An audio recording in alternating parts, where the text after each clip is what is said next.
হে WhatsApp বন্ধুরা, কেমন আছেন সবাই? আশা করি সবাই ভালো আছেন। তো আমি ভালো আছি আপনাদের ভালোবাসায়। আজকে একটা ভিডিও দেখব। তো ভিডিওতে যাওয়ার আগে আপনাদের কাছে ছোট্ট একটা রিকোয়েস্ট, এই চ্যানেলে যদি আপনারা নতুন ভিউয়ার্স হয়ে থাকেন সাবস্ক্রাইব বাটনটি ক্লিক করবেন এবং নোটিফিকেশন বেল বাটনটি অন করে রাখবেন, যাতে নেক্সট ভিডিও বানালে আপনাদের কাছে সরাসরি পৌঁছে যায়। তো আজকে আমরা দেখতে চলেছি খুবই ইন্টারেস্টিং একটা ভিডিও। ভিডিওর টাইটেলটা হচ্ছে এখন জাপান থেকে ভয়ঙ্কর অস্ত্র ক্রয় করছে বাংলাদেশ। তো অনেকদিন ধরে শোনা যাচ্ছিল বিষয়টা, জাপান থেকে নাকি নতুন ওয়েপন আমদানি করতে যাচ্ছে বাংলাদেশ। তো বিস্তারিত দেখবো এই ভিডিওতে, কিভাবে হচ্ছে, কেমনে হচ্ছে, সবকিছু, সব ডিটেলস। তো চলুন ভিডিওটি শুরু করি। Let's start. 1 2 3। বাংলাদেশের সাথে সামরিক ও নিরাপত্তা খাতের সম্পর্ক আরো জোরদার করতে চায় জাপান। আমরা সামরিক ও নিরাপত্তা খাতে বাংলাদেশের সাথে সম্পর্ক আরো শক্তিশালী করতে চাই। বাংলাদেশের জন্য সুখবর, এবার জাপানের সাথে বাংলাদেশ চুক্তি করল। জাপান থেকে ভয়ঙ্কর সব অস্ত্র আসবে বাংলাদেশে। জাপান বাংলাদেশের চুক্তি অলরেডি হয়ে গেছে, আপনারা সকলেই জানেন। সেই জাপানের সাথে সামরিক চুক্তি হয়েছে বাংলাদেশের। জাপানের সাথে প্রতিরক্ষা চুক্তির অনুমোদন দিয়েছে ডক্টর ইউনূস, যার আওতাধীন সমরাস্ত্র ক্রয় এবং প্রযুক্তি হস্তান্তর করতে আর কোনো বাধা থাকবে না। বাংলাদেশের কাছে সমরাস্ত্র রপ্তানি করতে জাপানের একাধিক প্রতিষ্ঠান চেষ্টা চালিয়ে যাচ্ছে। এর মধ্যে বেশ কয়েকটি প্রতিষ্ঠান যেমন মিৎসুবিশি এবং কাওয়াসাকি হেভি ইন্ডাস্ট্রি এবং জাপান ইলেকট্রিক একাধিকবার বাংলাদেশ সফর করেছে। তাদের উদ্দেশ্য ছিল সমরাস্ত্র রপ্তানি করা, তবে উভয় দেশের মধ্যে সামরিক চুক্তি না থাকায় এই কার্যক্রম সম্পন্ন করা হয়নি। এখন থেকে যে কোনো সমরাস্ত্র রপ্তানি করতে কিংবা প্রযুক্তি হস্তান্তর করতে আর কোনো বাধা থাকবে না বাংলাদেশ এবং জাপানের মধ্যে। জাপানের সংবিধান অনুযায়ী তারা পূর্বে সমরাস্ত্র রপ্তানি করত না, তবে সাম্প্রতিক বছরগুলোতে জাপান তাদের সংবিধান পরিবর্তন করেছে। পৃথিবীতে আধিপত্য বিস্তার করতে গেলে এর কোনো বিকল্প নেই। এই কারণে পৃথিবীর এখন থেকে তাইলে অস্ত্র রপ্তানি করতে পারবে করছে জাপানের প্রতিষ্ঠানগুলো। এই তালিকায় জাপান বাংলাদেশকে অগ্রাধিকার দিচ্ছে, কারণ চীনের আধিপত্য মোকাবেলায় জাপান পাল্টা পদক্ষেপ গ্রহণ করছে, যার ফলে বাংলাদেশের প্রতিরক্ষা সেক্টরের মাধ্যমে তারা বাংলাদেশের মার্কেটে ঢুকতে চাচ্ছে। এতে কিন্তু বাংলাদেশ ভালোই লাভবান হবে। 2023 সালে জাপানের পক্ষ থেকে একটি সামরিক চুক্তির প্রস্তাব আসে। বিভিন্ন কারণে এই চুক্তি তৎকালীন স্বাক্ষর করা হয়নি। অন্তর্বর্তী সরকারের কাছে সংশোধন করে নতুন করে প্রস্তাব পাঠিয়েছে জাপান। এক্ষেত্রে বাংলাদেশ সেনাবাহিনী, নৌবাহিনী এবং বিমান বাহিনী এক্ষেত্রে অনুমোদন দিয়েছে। পাশাপাশি পররাষ্ট্র, জননিরাপত্তা এবং অর্থ দপ্তর অনুমতি দিয়েছে। পরবর্তীতে চূড়ান্ত অনুমোদন দিয়েছে ডক্টর মোহাম্মদ ইউনূস, কারণ তিনি বর্তমান সরকারের প্রধান হিসেবে দায়িত্ব পালন করছেন। বাংলাদেশ সামরিক বাহিনী এই চুক্তির পর বেশ কিছু সমরাস্ত্র জাপান থেকে ক্রয় করবে। পাশাপাশি প্রযুক্তি হস্তান্তর সহ সমরাস্ত্র ক্রয় করার ওপেন টেন্ডার আহ্বান করবে বাংলাদেশ প্রতিরক্ষা দপ্তর। এখন থেকে এ সকল প্রকল্পে অংশগ্রহণ করার সুযোগ পাবে জাপানের বিভিন্ন সমরাস্ত্র তৈরি প্রতিষ্ঠান। বাংলাদেশের চাহিদা রয়েছে এমন সকল ক্যাটাগরির অস্ত্র জাপান তাদের দেশে তৈরি করে থাকে। তবে সব ক্ষেত্রে জাপানের অস্ত্র ক্রয় করা হবে বিষয়টা এমন নয়। নির্দিষ্ট কয়েকটি প্রকল্পে জাপান অগ্রাধিকার পাবে বলে ধারণা করা হয়।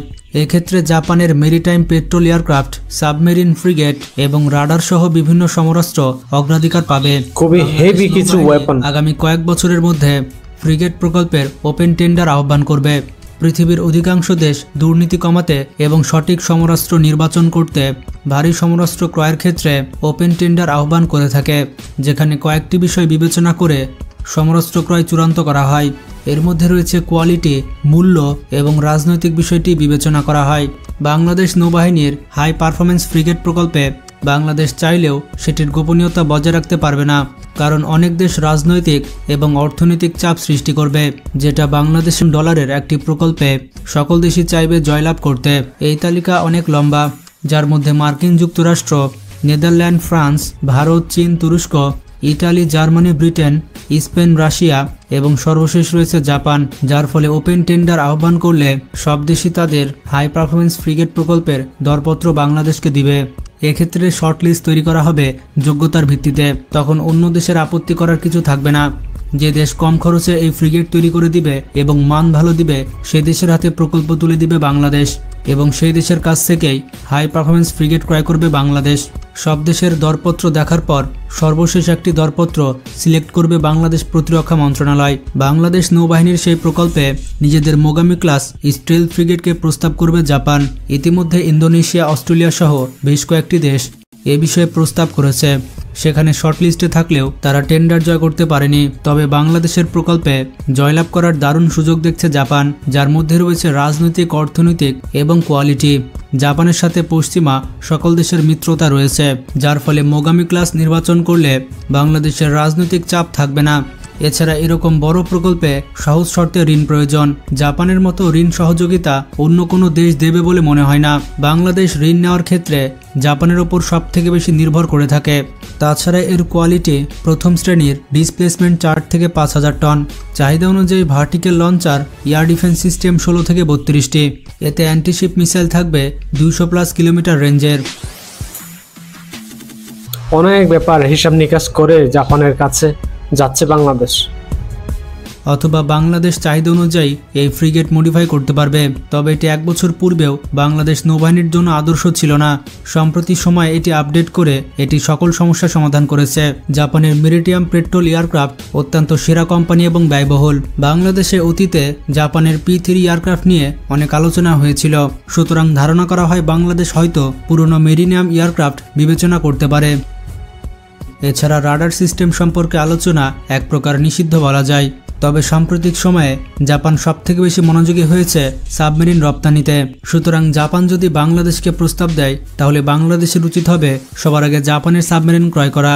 এছাড়াও বিভিন্ন ধরনের air defence system, personal gifts এবং সমরাস্ত্র সহযোগিতায় জাপান থেকে বাংলাদেশ সামরিক বাহিনী পাবে, যার ফলে জাপানের সাথে প্রতিরক্ষা চুক্তি স্বাক্ষর করা নিঃসন্দেহে অনেক প্রশংসনীয়, যা ভবিষ্যতে বাংলাদেশের প্রতিরক্ষা সেক্টরকে ব্যাপক শক্তিশালী করবে। বাংলাদেশের সমরাস্ত্র রপ্তানির বিষয়ে ফ্রান্স, ইতালি, যুক্তরাষ্ট্র, ব্রিটেন, নেদারল্যান্ড এবং জার্মানির পর জাপানও এই তালিকায় যুক্ত হয়েছে। বাংলাদেশের কাছে যত বেশি বিকল্প থাকবে অস্ত্র ক্রয়ের ক্ষেত্রে বাংলাদেশ তত বেশি সুবিধা পাবে, বিশেষ করে কোয়ালিটি, মূল্য এবং ঋণ সহযোগিতায়। মাত্র 5 বছর পূর্বেও বাংলাদেশ বড় পরিসরে রাশিয়া এবং চীনের সমরাস্ত্র কিনত। বর্তমানে সামরিক বাহিনী চীন এবং তুরস্ক থেকে বড় পরিসরে অস্ত্র ক্রয় করছে। ভবিষ্যতে এই তালিকায় 3 থেকে 4টি দেশ যুক্ত হতে পারে। সব মিলিয়ে জাপানের সাথে বাংলাদেশের কি বন্ধুত্ব করা উচিত কিনা এবং কোন দেশ থেকে অস্ত্র কিনলে বাংলাদেশের জন্য ভালো, আপনার মতামত কমেন্ট করে জানান। আর ভিডিওটি স্কিপ করার আগে যারা দেশকে ভালোবাসেন তারা অবশ্যই চ্যানেলটি সাবস্ক্রাইব করবেন। ভিডিওটি বেশি বেশি শেয়ার করে বন্ধুবান্ধবদের জানিয়ে দিন। ভালো থাকবেন, টেক কেয়ার। জাপানের তৈরি ওয়েপন, এটা তো দারুণ একটা ব্যাপার। জাপানের তৈরি করা জিনিসের যে কোয়ালিটি, যে মান, এটা আসলে সবকিছুর ঊর্ধ্বে। মানে এদের কোয়ালিটি নিয়ে কোনো ধরনের প্রশ্ন করার সুযোগ নাই। তো বর্তমানে বাংলাদেশ যতগুলো দেশ থেকে অস্ত্র আমদানি করে সবগুলো দেশের থেকে আমার মনে হয় জাপানের অস্ত্রই সবচেয়ে বেস্ট হবে। কারণ বর্তমানে জাপান যা কিছু তৈরি করে কোয়ালিটির দিক দিয়ে কোনো ধরনের কম্প্রোমাইজ করার সুযোগ নাই। তো জাপানের সাথে যদি এই ধরনের ডিলে যায় বাংলাদেশ, কয়েকটা লাভ হবে। সেটা হচ্ছে কোয়ালিটি ভালো পাবে, প্লাস সহজ শর্তে এই ধরনের ওয়েপনগুলো বাংলাদেশ জাপান থেকে পাবে। মানে ঋণের ক্ষেত্রে হোক বা অন্যান্য ক্ষেত্রে হোক, ঋণের মাধ্যমেও যদি নেয় জাপান থেকে, তাইলে কিন্তু অনেক কম সুদে, কম পার্সেন্টেজ সুদে বাংলাদেশ এই জিনিসটা পাবে। তো সেই দিক দিয়ে বিবেচনা করলে চীন, ইতালি, ফ্রান্সের তুলনায় জাপান কিন্তু অনেক সহজলভ্য। তো বাংলাদেশ যদি লং টার্ম ইউজ করার জন্য কোনো ধরনের অস্ত্র কিনে বিদেশ থেকে, তাহলে অবশ্যই জাপান থেকে কেনা উচিত। তো বন্ধুরা, আপনারা কি মনে করেন অবশ্যই কমেন্ট সেকশনে জানাবেন। আর জাপানের সাথে বাংলাদেশের ফ্রেন্ডশিপ বিল্ড হলে বাংলাদেশের লাভ হবে নাকি ক্ষতি হবে সেই বিষয়টাও জানাবেন। তো ভিডিওটি আমি এখানে শেষ করছি। দেখা হবে নতুন কোনো একটা ভিডিওতে। সবাই ভালো থাকবেন।